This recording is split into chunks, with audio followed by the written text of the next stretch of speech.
بسم اللہ الرحمن الرحیم۔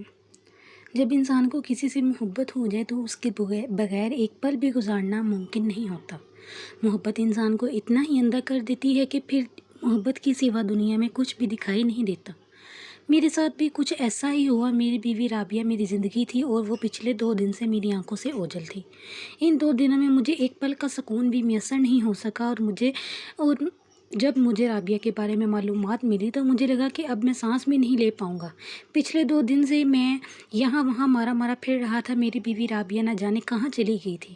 میں نے پولیس میں بھی رپورٹ درج کروا دی لیکن پھر بھی کوئی سراغ نہیں مل سکا۔ اس کا معصوم چہرہ میری آنکھوں کے سامنے گھوم رہا تھا۔ ابھی ہماری شادی کو 10 دن ہی گزرے تھے۔ نہ جانے کس کی نظر لگی کہ میری بیوی رابعہ اچانک ہی لاپتہ ہو گئی تھی۔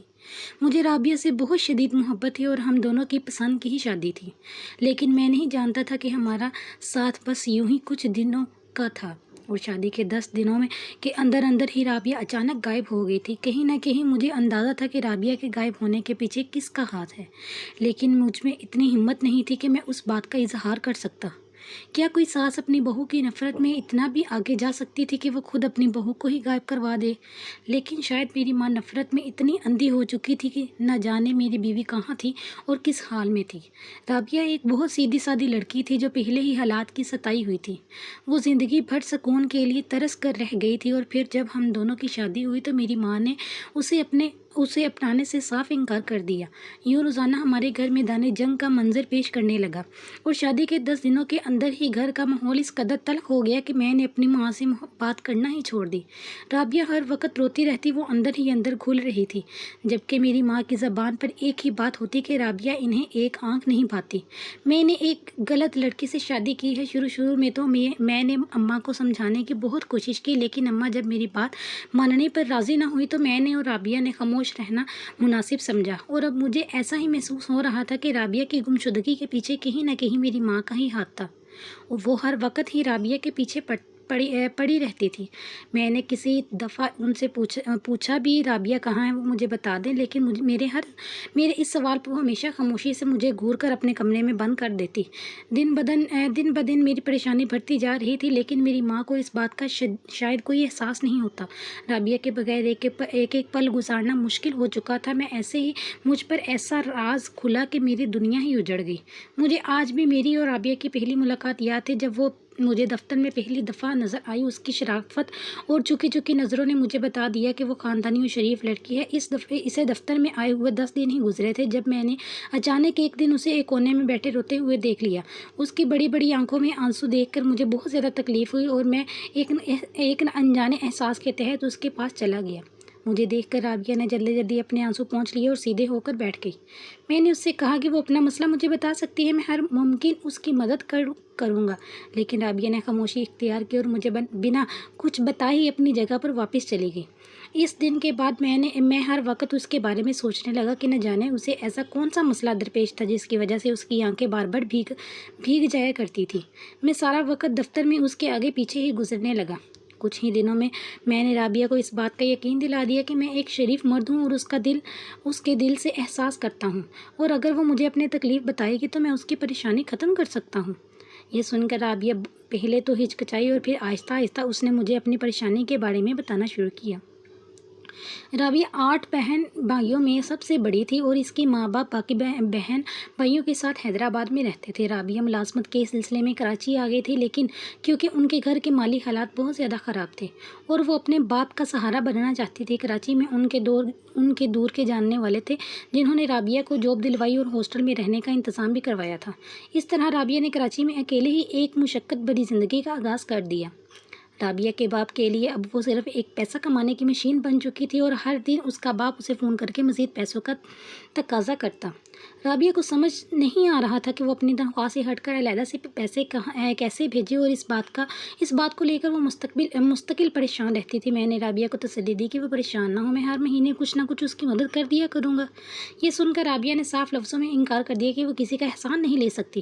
اس نے مجھے کہا کہ میں ایک اور پارٹ ٹائم میں کوئی نوکری دلوا دوں۔ میں نے رابعہ کو سمجھایا کہ कि इस तरह दो दो नौकरियां करना इसके लिए आसान नहीं होगा। और मेरे लाख मनाने के बाद वो इस बात पर राज़ी हो गई कि हर महीने कुछ पैसे मैं उसे अलहदा से दे दिया करूँगा, जो अपने बाप को भेज देगी। अब वो पूरे दिल से राबिया की मदद कर रहा था। मेरी तनख्वाह का आधा हिस्सा मैंने राबिया के हवाले कर दिया। राबिया मेरी बहुत ज़्यादा शुक्रगुजार होगी। मैं उसे पुरसकून देखकर मुतमईन हो गया था। आने वाले कुछ ही दिनों में मेरी और राबिया की इतनी अच्छी दोस्ती हो गई कि हम दोनों एक दूसरे से अपनी हर बात शेयर करने लगे थे। मैं एक अच्छे खाते पीते घराने से था। मेरे वालिद ने सारी ज़िंदगी सऊदी अरब में नौकरी की थी और मेरे घर में पैसे की कोई कमी नहीं थी। इस कंपनी में भी मेरी नौकरी बहुत अच्छी थी और मैं इस अच्छे ओहदे पर काम कर रहा था। इसलिए मेरे लिए राबिया को सपोर्ट करना बिल्कुल भी मुश्किल नहीं था, जबकि राबिया एक हालात की मारी हुई लड़की थी, जिसके घर वालों के लिए वो सिर्फ़ और सिर्फ एक पैसा कमाने की मशीन बन चुकी थी। वो जितने भी पैसे कमाती सब अपने बाप को भेज देती और ख़ुद सारा महीना तंगी से गुजारा करती। राबिया मेरे हालात से बहुत अच्छी तरह वाकिफ़ हो चुकी थी, क्योंकि वो जब से हमारी दोस्ती हुई थी मैंने उसे अपने बारे में एक एक बात बता दी थी। एक दिन राबिया ने मुझे बताया कि उसके माँ बाप का उसकी शादी करने का कोई इरादा नहीं है, क्योंकि अगर वो राबिया की शादी करेंगे तो उसके पास पैसे आना ख़त्म हो जाएंगे। राबिया की ये बात सुनकर मुझे बहुत हैरत हुई कि ऐसे भी माँ बाप इस दुनिया में मौजूद हैं जो अपने बच्चों को खुशियाँ देने की बजाय उनकी खुशियाँ छीन रहे हैं। मैंने कभी राबिया को अपने माँ बाप से बात करते नहीं देखा था और राबिया भी उनका जिक्र भी बहुत ही कम करती थी। शायद वो उन्हें पसंद नहीं करती थी, इसलिए मैंने भी कभी राबिया से इस हवाले से बातचीत नहीं की। मैं उसे उदास और दुखी नहीं देख सकता था, लेकिन राबिया अक्सर ही तन्हाई की वजह से उदास हो जाती। उसका यहाँ कोई भी नहीं था। वो रिश्तों की कमी को बहुत ज़्यादा महसूस करती थी। एक दिन मैंने उसे कहा कि वो मेरे साथ मेरे घर चले। मैं उसे अपनी अम्मा से मिलवाना चाहता हूँ, क्योंकि मेरे दिल में राबिया के लिए कुछ खास जज्बात पैदा हो चुके थे और मैं उसे अपना शरीके सफ़र बनाना चाहता था। लेकिन उससे पहले मैं चाहता था कि वो एक बार मेरी माँ से मुलाकात कर ले। ये सुनकर राबिया बहुत खुश हुई कि मैं उसे अपनी माँ से मिलवाना चाहता हूँ। और अगले दिन दफ्तर से वापसी पे वो मेरी गाड़ी में बैठकर मेरे साथ मेरे घर चली आई। मेरा घर बहुत बड़ा था, जिसे देखकर राबिया की आंखें खुल गईं। वो हैरत से मुझसे पूछ रही थी कि क्या मैं इतना ज़्यादा अमीर हूँ। उसकी बात सुनकर मैं हंस पड़ा और मैंने उसे बताया कि मेरे वालिद सारी ज़िंदगी बाहर मुल्क में कमाते रहे हैं और मैं उनका इकलौता बेटा हूँ। राबिया मेरे घर आकर बहुत खुश हुई थी। मैंने अपनी अम्मा को पहले ही बता दिया था कि मैं दफ्तर से वापसी में अपनी एक दोस्त को घर लेकर आऊँगा, इसलिए मेरी अम्मा ने सारी तैयारी कर रखी थी और खाना भी तैयार था। लेकिन जब मेरी अम्मा राबिया से मिली तो उन्हें कोई ख़ास खुशी महसूस नहीं हुई, बल्कि राबिया के जाने के बाद उन्होंने मुझे साफ साफ लफ्ज़ों में कह दिया कि तुम जितनी जल्दी इस लड़की से दोस्ती ख़त्म कर लो उतना तुम्हारे हक़ में बेहतर रहेगा। मुझे लगा कि शायद जिस अंदाज में राबिया हमारे घर को देख रही थी मेरी माँ को वो पसंद नहीं आया। मैंने अपनी माँ को बताया कि वो एक गरीब घर की लड़की है और उसने ज़िंदगी में पहली दफ़ा इतना बड़ा घर देखा है। मेरी बात सुनकर मेरी माँ ने कहा कि शादी अपने जैसे लोगों में और अपनी बराबरी में करनी चाहिए। अपनी माँ की बात सुनकर मैं हैरान रह गया, क्योंकि मुझे तो राबिया से मोहब्बत हो गई थी और मैं इससे शादी करना चाहता था और मैं इसी मकसद के तहत राबिया को घर लाया था कि एक वो दफ़ा मेरी माँ से मिले तो फिर मैं अपनी माँ से हमारी शादी के हवाले से बात करूँगा। लेकिन मेरी माँ ने तो दो टोक लफ्ज़ों में बात ही ख़त्म कर दी। मैंने हर मुमकिन अपनी माँ को समझाया कि मैं इससे मोहब्बत करता हूँ और वो बहुत ही अच्छी लड़की है। जिस पर मेरी माँ ने कहा कि तुम्हारी आंखों पर उसकी मोहब्बत की पट्टी बंध गई है, जो तुम्हें राबिया जैसी लड़की की समझ नहीं आ रही। वो एक दूसरे शहर में आकर अकेली रहने वाली औरत है और तुम्हें लगता है कि वो बहुत सीधी सादी है। अगर वो इतनी ही सीधी सादी होती तो इतने बड़े शहर में अकेली न गुजारा कर रही होती। बेहतर है कि तुम इससे दूरी इख्तियार कर लो। मेरी माँ ने कहा कि वो तुम्हें बेवकूफ़ बना रही है और तुम उसके जाल में फंसते चले जा रहे हो। मेरी माँ को यकीन था कि वो एक धोखेबाज लड़की है, जबकि मुझे राबिया पर पूरा भरोसा था। मुझे समझ नहीं आ रहा था कि 2 घंटे की मुलाकात में मेरी माँ ने कैसे राबिया के बारे में अपनी राय कायम कर ली थी, जबकि मैं पिछले 1.5 महीने से उसके साथ था और मैंने तो उसमें ऐसी कोई बुराई नहीं देखी थी। जो मैं हमेशा नज़र झुकाकर मुझसे बात करती, मुझे अपने घर की हर बात बताती। उसके माँ बाप ने उसे सहारा नहीं दिया, इसलिए वो तनहा उस शहर में धक्के खाने पर मजबूर थी। लेकिन मेरी माँ ने तो कुछ ही देर में अंदाज़ा लगा लिया था कि वो एक चालाक और मक्कार लड़की है। मैं चाह कर भी अपनी माँ का नज़रिया नहीं बदल सकता था, क्योंकि मेरी माँ एक बार जिस बात को पकड़ लेती हैं तो उससे 1 इंच भी पीछे हटना उनके लिए मुमकिन नहीं होता। मैं जान गया कि अब मैं राबिया के हवाले से कितनी ही दलीलें और सफाइयाँ पेश क्यों ना करूं, फिर भी मेरी माँ इस रिश्ते के लिए कभी भी राज़ी नहीं होंगी। मैं राबिया की मोहब्बत में इस कदर आगे निकल चुका था कि मैंने फ़ैसला कर लिया कि मैं खुद ही राबिया से निकाह कर लूँगा। निकाह करके उसे घर में ले आऊँगा और तब मजबूरन मेरी माँ को उसे अपनाना ही पड़ेगा। यही सोचकर मैंने राबिया को शादी के लिए प्रपोज़ कर दिया। जैसे ही मैं राबिया को प्रपोज़ किया तो वो रोने लगी और उसने रोते रोते बताया कि उसके माँ बाप कभी भी उसकी शादी नहीं करेंगे। मैंने राबिया से कहा कि उसके माँ बाप दूसरे शहर में रहते हैं, हम यहाँ खामोशी से शादी कर लेते हैं और वो हॉस्टल छोड़कर मेरे साथ मेरे घर रहने लगेगी तो भी किसी को पता नहीं चलेगा। राबिया ने मुझसे 1 दिन का वक़्त मांगा और अगले ही दिन उसने शादी के लिए रजामंदी दे दी। मैं जानता था कि मेरी माँ भी किसी तरह राज़ी नहीं होंगी, इसलिए हम दोनों ने कोर्ट मैरिज कर ली और मैं राबिया को शादी करके अपने घर ले आया। जैसे ही मेरी माँ को पता चला कि मैं राबिया को शादी करके ले आया हूँ, वो मुझसे सख्त खफा हो गई और कहने लगी कि वो दिन दूर नहीं कि जब मुझे अपने इस फ़ैसले पर पछताना पड़ेगा और मेरा अंजाम अच्छा नहीं होगा। लेकिन मैं अपने इस फ़ैसले पर बहुत खुश था। मैंने राबिया को अपने कमरे में जगह दी और उसने दफ्तर से कुछ दिन की छुट्टियां ले ली। अब वो मेरे साथ मेरे घर पर ही रह रही थी, जबकि मैं बाकायदगी से दफ्तर जा रहा था। मैं सारा दिन घर से बाहर रहता और जब वापस आता तब तक राबिया का रो कर बुरा हाल हो चुका होता और वो मुझे बताती कि मेरी माँ सारा दिन उसे बुरा भला कहती हैं और वो उसे घर से निकालना चाहती हैं। मैंने राबिया से कहा कि वो कुछ दिन इस मुश्किल में गुजारा कर ले और फिर आहिस्ता आहिस्ता मेरी माँ का दिल जीत ले तो सब कुछ बेहतर हो जाएगा। हमारी शादी को 6 दिन ही हुए थे कि जब एक दिन दफ्तर से वापस आने के बाद राबिया ने मुझे बताया कि मेरी माँ उसे अजीबोगरीब किस्म की धमकियाँ दे रही हैं और उसे बहुत ज़्यादा खौफ महसूस हो रहा है। मैंने उससे कहा कि मैं अपनी माँ से बात करता हूँ, लेकिन वो मेरे कदमों में बैठ गई और कहने लगी कि वो नहीं चाहती कि घर का माहौल मज़ीद ख़राब हो। वो कुछ ही दिन मेरी माँ का दिल ज़रूर जीत लेगी। तब ही उसकी बात सुनकर खामोश हो गया और ठीक ही कह रही थी। अगर अभी मैं अपनी माँ के पास जाकर उनके बात पर्स करता तो यकीनन हालात मज़ीद बिगड़ जाते, लेकिन मैं नहीं जानता था कि मेरी ज़िंदगी की सबसे बड़ी गलती होगी कि मैंने अपनी माँ से जाकर कुछ भी नहीं पूछा और फिर इस वाक़े के 2 दिन बाद ही राबिया अचानक गायब हो गई। हमारी शादी का 10वां दिन था कि जब मैं दफ्तर से घर वापस आया तो राबिया कहीं भी मौजूद नहीं थी। जब मेरी माँ को अपने कमरे में हमेशा की तरह बंद थी, मैंने उनके कमरे का दरवाज़ा बजाया और राबिया के बारे में पूछा तो मेरी माँ ने कहा कि उन्हें कुछ मालूम नहीं है कि राबिया कहाँ है। मैंने इधर उधर हर जगह राबिया को तलाश किया, लेकिन राबिया कहीं भी मुझे नहीं मिली।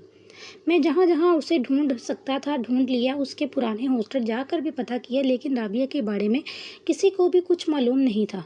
मैंने पुलिस में भी रिपोर्ट दर्ज करवा दी और अगले 2 दिन तक पागलों की तरह हर जगह उसी को ढूंढता रहा। मुझे पता था कि मेरी माँ ने ही उसके साथ कुछ न कुछ किया है, क्योंकि वही राबिया को धमकियाँ दे रही थी। और जब यही सवाल मैंने अपनी माँ से पूछा तो उन्होंने तेज़ नज़रों से मुझे घूर कर देखा और बिना कुछ कहे ही अपने कमरे में चली गई। मेरा शक यकीन में बदल गया। मेरी माँ ही मेरी खुशियों की दुश्मन बन गई। न जाने इन्हें राबिया से ऐसी कौन सी तकलीफ़ थी कि उन्होंने राबिया को घर से ही बाहर निकाल दिया था। मैं तो ये नहीं जानता था कि राबिया उनकी बातों और धमकियों से परेशान आकर घर छोड़कर गई है या फिर उन्होंने धक्के देकर घर से निकाला है। मेरे बार बार सवाल करने के बावजूद भी वो खामोश रहीं। मेरी हालत बहुत ख़राब हो चुकी थी। मैं अब अपनी माँ से बिल्कुल भी बात नहीं कर रहा था और बहुत ढूंढने के बाद मैं थक हार कर घर बैठ गया था कि जब दरवाजे पर दस्तक हुई। मैंने बोझल कदमों से उठकर दरवाज़ा खोला तो बाहर पुलिस वाले खड़े हुए थे। एक पुलिस एहलकार मेरी इजाज़त देकर घर के अंदर दाखिल हुआ और कहने लगा कि वो राबिया के सामान की तलाशी लेना चाहते हैं ताकि उसके बारे में कुछ मालूमात हासिल हो सके। मैंने उन्हें बताया कि राबिया तो ज़्यादा सामान नहीं लेकर आई थी, जो थोड़ा बहुत सामान था वो कमरे में ही मौजूद था। पुलिस इंस्पेक्टर ने राबिया के सारा सामान की तलाशी लेना शुरू की, लेकिन इस बात में कुछ भी ऐसा नहीं था कि जिससे राबिया के बारे में कोई मालूमात मिल सके। पुलिस वाले मुझसे राबिया की तस्वीर मांग रहे थे, लेकिन मेरे पास तो उसकी कोई तस्वीर भी नहीं थी। हम दोनों ने तो शादी भी कोर्ट में की थी। मैं जब भी अपनी और राबिया के साथ में तस्वीर लेने की कोशिश करता तो वो हमेशा ये कहकर मना कर देती कि उसे तस्वीर खिंचवाना पसंद नहीं है। पुलिस वालों ने बहुत बारीक बीनी से हर चीज़ का जायज़ा लेने के बाद मुझसे पूछा कि आपके घर का कौन सा सामान गायब है। ये सुनकर मैं चौंक गया और पूछने लगा कि भला इस सवाल का क्या मकसद है। पुलिस एहलकार ने साफ लफ्ज़ों में मुझसे कहा कि आपकी बीवी गायब हुई है और आपके पास उसकी कोई तस्वीर नहीं है। ना ही आपको उसके माँ बाप के बारे में कुछ पता है, ना ही आपके पास उसका कोई एड्रेस है। आपने 2 महीने के अंदर अंदर एक ऐसी लड़की की बातों में आकर उससे शादी कर ली कि जिसका कुछ अता पता नहीं है और जो अचानक ही आपके घर से गायब हो गई। तो क्या आपको नहीं लगता कि आपको एक बार अपने घर का सामान चेक करने की ज़रूरत है? ऐसा तो नहीं कि वो लड़की जाते जाते अपने साथ आपके घर के कोई कीमती चीज़ ले गई हो। ये सुनकर मेरे कदमों तले ज़मीन निकल गई। मेरी अलमारी के अंदर ही एक लॉकर था जिसमें मैंने अपनी माँ का सारा ज़ेवर हिफाजत से रखा हुआ था। मेरी माँ ने शुरू से ही अपना ज़ेवर मेरे पास रखवाया हुआ था, क्योंकि मेरे कमरे की अलमारी में जो लॉक था वो बहुत ही महफूज था। जब मैंने वो खोल कर देखा तो मेरे होश उड़ गए। पुलिस एहलकार का अंदाज़ा बिल्कुल ठीक था। राबिया तो जाते जाते मेरी माँ के सारे ज़ेवर भी अपने साथ ले गई थी। अब मेरी अक्ल ठिकाने आई थी और आहिस्ता आहिस्ता मुझे सब कुछ समझ में आ रहा था। राबिया ने मेरे साथ बहुत बड़ा फ्रॉड किया। मैं उसकी मोहब्बत में अंधा होकर कुछ भी नहीं देख पाया। पुलिस एहलकार के जाने के बाद मैं अपनी अम्मा के कमरे में गया तो मैंने सीधे उनके कदमों में बैठकर उनसे माफ़ी मांगी। मेरी माँ ने कहा कि वो नहीं चाहती थी कि मैं नुकसान उठाऊं, लेकिन मैंने खुद अपने हाथों से अपने पाँव पर कुल्हाड़ी मारी और अपनी माँ की बात ना मानकर अपना इतना बड़ा नुकसान कर लिया। मैं नहीं जानता था कि मेरी बीवी राबिया कौन है और वो कहाँ से है। पुलिस वालों ने बताया कि हो सकता है राबिया ने आपको अपनी शनाख्त भी झूठी बताई हो और उसका नाम राबिया भी ना हो, क्योंकि मेरे पास उसके ऐसे कोई कागजात मौजूद नहीं थे जिनसे मुझे सच का पता चल सकता। मैंने पुलिस वालों को राबिया का हुलिया बता दिया, लेकिन इतने बड़े शहर में सिर्फ हुलिये की मदद से किसी लड़की को तलाश करना मुमकिन नहीं था। मेरी माँ ने मुझे कहा कि वो पहले दिन ही जान गई थी कि राबिया अच्छी लड़की नहीं है और ना ही उसके इरादे नेक हैं। लेकिन मैंने फिर भी अपनी मनमानी करके जब उससे शादी कर ली तो उन्होंने खुद को खामोशी से कमरे में बंद कर लिया और राबिया से कभी कोई बात भी नहीं की। राबिया ने घर में झगड़ों से मुतल्लिक हमेशा मुझे झूठी बातें ही बताई थी कि मेरी माँ ने उसे धमकियाँ दी हैं, जबकि मेरी माँ थी तो उससे बात तक नहीं की थी। मैंने राबिया से बहुत ज़्यादा मोहब्बत की और अगर मेरे साथ मुखलिस रहती तो मैं सारी ज़िंदगी उसे अपनी पलकों पर बिठा कर रखता, उसकी हर ख्वाहिश पूरी करता। लेकिन वो तो एक लालची और खुदगर्ज लड़की निकली जो शायद किसी गैंग की मेंबर थी और जिसने मुझे लूटने के लिए एक बाकायदा मंसूबा बनाया था। और वो इस मंसूबे के तहत दफ्तर में आई थी और अगर कोई लड़का फंस जाए तो उसे लूट कर निकल जाए। उसके नज़दीक तो शादी जैसे रिश्ते की भी कोई हैसियत नहीं थी। वो अभी भी मेरे निकाह में थी, लेकिन मैं ये भी नहीं जानता था कि वो मुझसे पहले भी न जाने कितने मर्दों से इस तरह निकाह कर चुकी होगी। आज इस हादसे को 1 साल बीत चुका था। इस 1 साल में राबिया का कहीं भी कोई सुराग नहीं मिला। दफ्तर में उसका दर्ज करवाया हुआ पता भी जाली निकला और उसके तमाम कागजात भी जाली थे। राबिया ने मेरे साथ एक बहुत बड़ा खेल खेला। वो जाते जाते अपने साथ सिर्फ मेरे माँ के ज़ेवरात ही नहीं बल्कि मेरा भरोसा भी ले गई और अब मेरे लिए बहुत ही मुश्किल था कि वो किसी भी लड़की पर एतबार कर सकता। तो नाज़रीन, ये थी आज की हमारी वीडियो। अगर पसंद आए तो लाइक और शेयर ज़रूर कीजिएगा और हमारे चैनल को ज़रूर सब्सक्राइब कीजिएगा ताकि हर आने वाली वीडियो का नोटिफिकेशन बर वक्त आपको मिल सके।